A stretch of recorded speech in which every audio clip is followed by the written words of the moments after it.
Y una sociedad exclusiva de abejas y de gallinas concluirá forzosamente mal, pero si el hombre interviene en aquella como parte, es posible que su habilidad mercantil concilie a los societarios. Tal aconteció con la sociedad de abejas, quin, gallinas. Tengo idea, muy vaga por otro lado, de que aquello fue una cooperativa. De todos modos, la figuración activa de King llevó la paz a aquel final de invierno, desistiendo con ella las abejas de beber el agua de las gallinas, y evitando éstas incluir demasiado el pico en la puerta de la colmena, donde yacían las abejas muertas. King, que desde hacía tiempo veía esa guerra inacabable, meditó juiciosamente que no había allí sino un malentendido.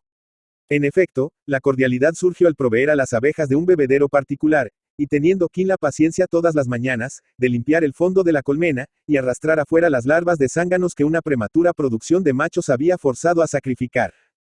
En consecuencia, las gallinas no tuvieron motivo para picotear a las abejas que bebían su agua, y éstas no sintieron más picos de gallinas en la puerta de la colmena. La sociedad, de hecho, estaba formada, y sus virtudes fueron las siguientes. Las abejas tenían agua a su alcance, agua clara, particular de ellas. No había, pues, por qué robarla. King tenía derecho al exceso de miel, sin poner las manos, claro está, en los panales de otoño. Las gallinas eran dueñas de la mitad del maíz que King producía, así como de toda larva que cayera ostensiblemente de la piquera.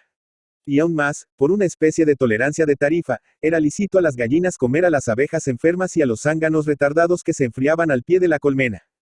Fue este el pacto más bien sentido de cuantos es posible hacer entre comedores de sus mutuos productos, y en el espacio que media de septiembre a enero, solo bienestar hubo en la colonia. Las gallinas, particularmente, que en las secas heladas de julio habían visto suspender su maternal tributo a King, esponjábanse ahora de esperanza echadas al sol caliente, y revolviendo la arena con las patas en vertiginoso turbión de hélice. Las abejas, a su vez, tras el pánico de las tardías heladas que habían quemado las yemas de los árboles, lanzábanse fuera de la colmena en zumbante alborozo, enloquecidas por el perfume de una súbita florescencia.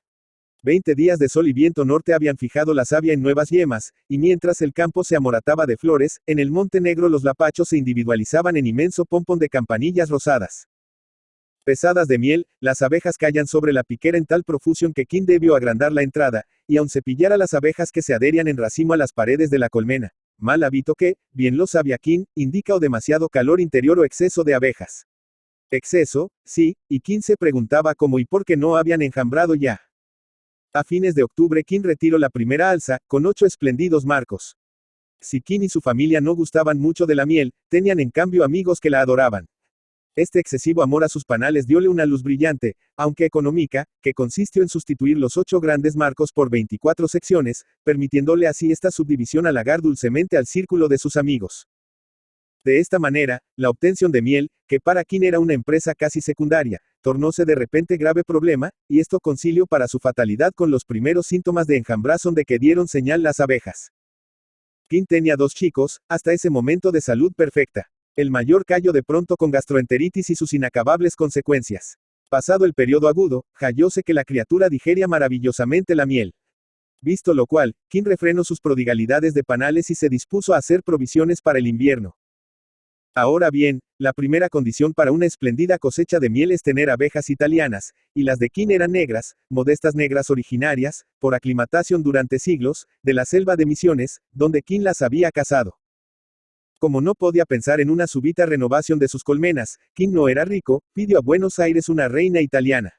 Y aun con riesgo de dejar huérfana a su colmena más opulenta, mató a la reina indigena, introduciendo en su lugar a la rubia princesa de Italia encerrada en su cajita, cuyo cartón azucarado las abejas comenzaron enseguida a roer. Nada más difícil que hacer aceptar a una colmena una reina extranjera, por poco que desconfíen de la estirpe. De aquí la maniobra que antecede, a objeto de que las huérfanas puedan acostumbrarse al cep de la real intrusa. Las abejas de King aceptaron con inmenso júbilo a la reina extraña, y poco después aquel tuvo el placer de ver brillar al sol el alborozado vuelo de sus princesas italianas. Italianas. Aquellas bandas del abdomen no eran doradas. Y King cayó entonces en la cuenta de que, habiéndose olvidado de pedir una reina, fecundada, un vulgar zangano negro era el padre de sus nuevas abejas, de donde éstas resultaban sencillamente híbridas. No era solo el olvido suyo lo lamentable. Las híbridas son maravillosamente fecundas y buenas recolectoras de miel, pero a la vez son dadas al pillaje y terriblemente irascibles. Aún así, King las miró con ternura, pensando en la abundante cosecha de miel que obtendría. 2. Fue a fines de diciembre cuando el primer enjambre zumbó en la quinta suficientemente para que Kim, que volvía del bananal, oyera el ruido desde lejos.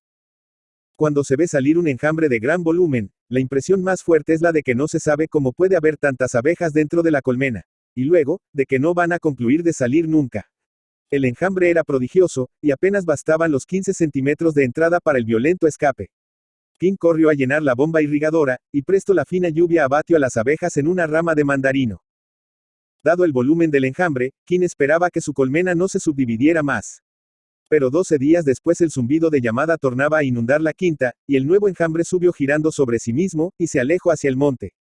Kim, que corre atrás él, pudo seguirlo un rato por entre el monte, pero al fin se detuvo rendido, mientras a la arriba, sobre la cima de los árboles, el enjambre se alejaba en girante traslación. Cuando las abejas proceden así, sin aterrizar antes en racimo, es para marchar con destino marcado a ocupar tal hueco de árbol que las abejas han explorado ya. Este proceder, sin embargo, no agradaba a Kim, quien recordó a sus asociadas las mutuas obligaciones contraídas de una y otra parte. Pero las abejas le hicieron comprender que si la miel que producían era su debido tributo al hombre Kim, en el pacto no se había hecho jamás mención del derecho a enjambrar. La objeción era leal, y Kim no se quejó. Pero esperó otro motivo de disgusto para enterar a su vez a las abejas de los derechos que él mismo creía tener a la salud de su hijo, comprometida si la producción de miel cesaba. Y cesaría, puesto que los enjambres huían. El momento llegó en una cálida mañana de febrero. La anormal agitación de las abejas, su vivo zumbido y el vaivén de inquietud característicos, indicaron a Kim que las abejas se aprestaban a enjambrar. Visto lo cual, Kim fabricó lo que se llama guarda-entrada, cuyo objeto es impedir que la reina salga de la colmena, y que consiste en una chapa metálica perforada con calibre tal que los agujeros, deteniendo a la reina, dan paso suficiente a las abejas. La tarea, al parecer sencilla, llevó toda esa tarde a Kim, pero al anochecer la lámina quedaba ajustada a la entrada de la colmena. La esplendidez de la nueva mañana auguraba novedades en el colmenar, y en efecto, a las 10 menos cuarto Kim, que leía la expectativa junto a su mandarino, vio salir el enjambre que zumbando en frenética espiral comenzó a alejarse. Bien que seguro del diámetro de sus perforaciones, Kim empezaba a dudar un poco de su mecánica, cuando las abejas del enjambre se dieron cuenta, como, de que la reina no estaba con ellas.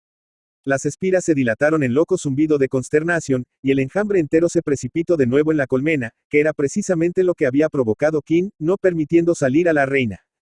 Llevado, sin embargo, por un último escrúpulo, Kim abrió esa tarde la colmena para cerciorarse una vez más de que su población no era excesiva.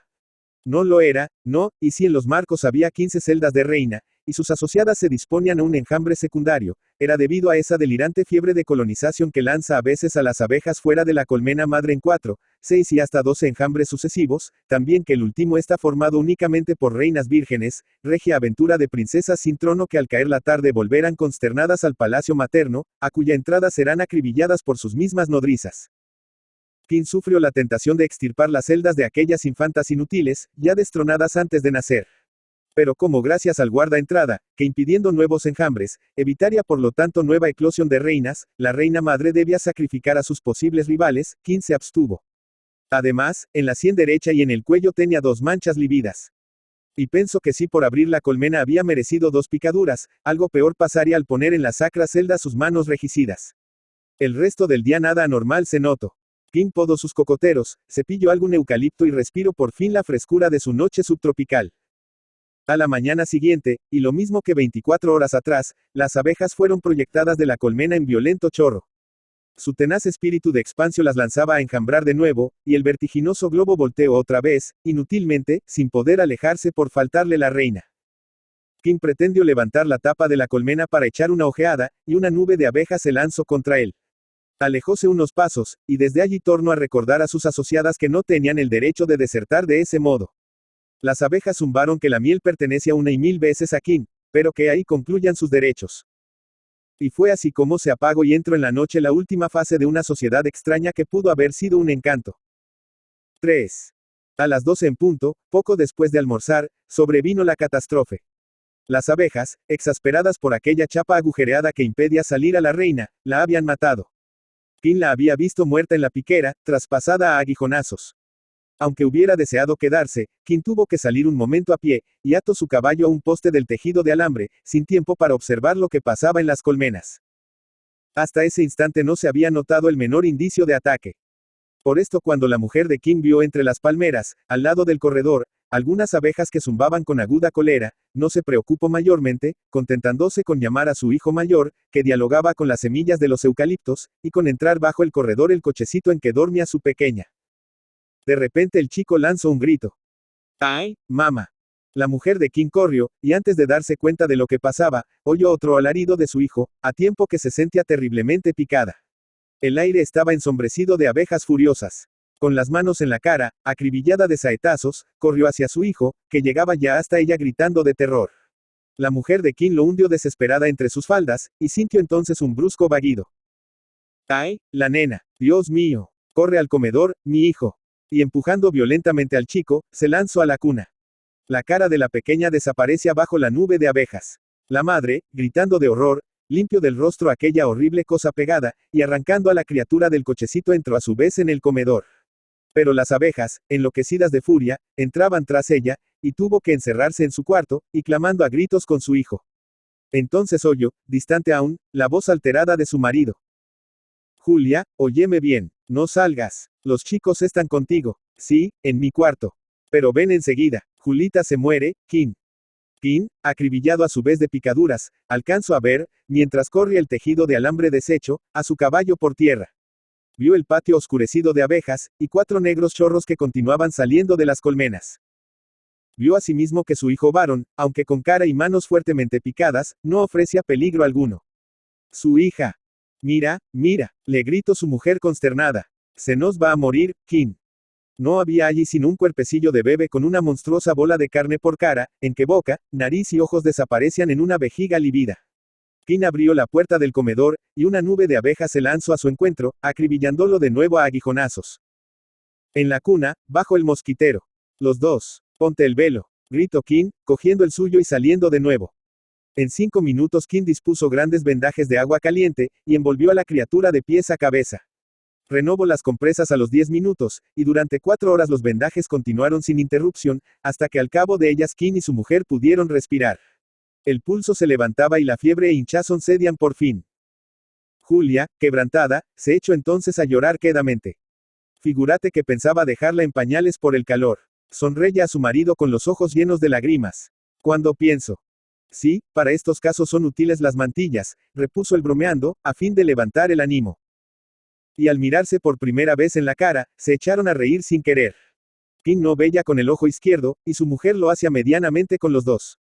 Ahora, nosotros. Ponte compresas y ponle también algunas a Eduardo, aunque el hombrecito es fuerte. Yo voy a seguir con Julita. Muy tarde ya, cuando el sol calla, King pudo salir un momento a ver a su caballo. Estaba muerto desde hacía varias horas atrás, monstruosamente hinchado. Echó una ojeada a las colmenas, una fría mirada de transeúnte.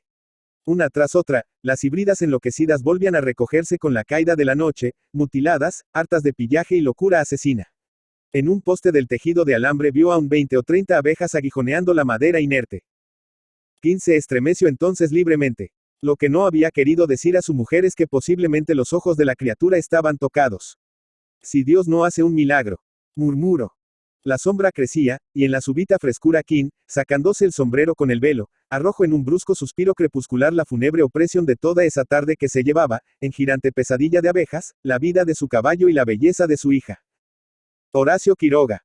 Horacio Silvestre Quiroga Forteza, Salto, Uruguay, 31 de diciembre de 1878, Buenos Aires, Argentina, 19 de febrero de 1937, fue un cuentista, dramaturgo y poeta uruguayo. Fue el maestro del cuento latinoamericano, de prosa vivida, naturalista y modernista. Sus relatos, que a menudo retratan a la naturaleza bajo rasgos temibles y horrorosos, y como enemiga del ser humano, le valieron ser comparado con el estadounidense Edgar Allan Poe. La vida de Quiroga, marcada por la tragedia, los accidentes y los suicidios, culminó por decisión propia, cuando bebió un vaso de cianuro en el Hospital de Clínicas de la ciudad de Buenos Aires a los 58 años de edad, tras enterarse de que padecía cáncer de próstata. Seguidor de la escuela modernista fundada por Rubén Darío y obsesivo lector de Edgar Allan Poe y Guy de Maupassant, Quiroga se sintió atraído por temas que abarcaban los aspectos más extraños de la naturaleza, a menudo teñidos de horror, enfermedad y sufrimiento para los seres humanos. Muchos de sus relatos pertenecen a esta corriente, cuya obra más emblemática es la colección Cuentos de amor, de locura y de muerte. Por otra parte se percibe en Quiroga la influencia del británico Sir Rudyard Kipling, Libro de las Tierras Vírgenes, que cristalizaría en su propio Cuentos de la Selva, delicioso ejercicio de fantasía dividido en varios relatos protagonizados por animales. Su Decálogo del Perfecto Cuentista, dedicado a los escritores noveles, establece ciertas contradicciones con su propia obra. Mientras que el Decálogo pregona un estilo económico y preciso, empleando pocos adjetivos, redacción natural y llana y claridad en la expresión, en muchas de sus relatos Quiroga no sigue sus propios preceptos, utilizando un lenguaje recargado, con abundantes adjetivos y un vocabulario por momentos ostentoso. Al desarrollarse aún más su particular estilo, Quiroga evolucionó hacia el retrato realista, casi siempre angustioso y desesperado, de la salvaje naturaleza que le rodeaba en Misiones. La jungla, el río, la fauna, el clima y el terreno forman el andamiaje y el decorado en que sus personajes se mueven, padecen y a menudo mueren.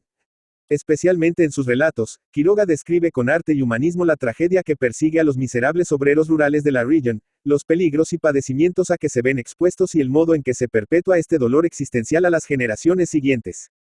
Trató, además, muchos temas considerados tabú en la sociedad de principios del siglo XX, revelándose como un escritor arriesgado, desconocedor del miedo y avanzado en sus ideas y tratamientos. Estas particularidades siguen siendo evidentes al leer sus textos hoy en día. Algunos estudiosos de la obra de Quiroga opinan que la fascinación con la muerte, los accidentes y la enfermedad que lo relaciona con Edgar Allan Poe y Baudelaire, se debe a la vida increíblemente trágica que le tocó en suerte.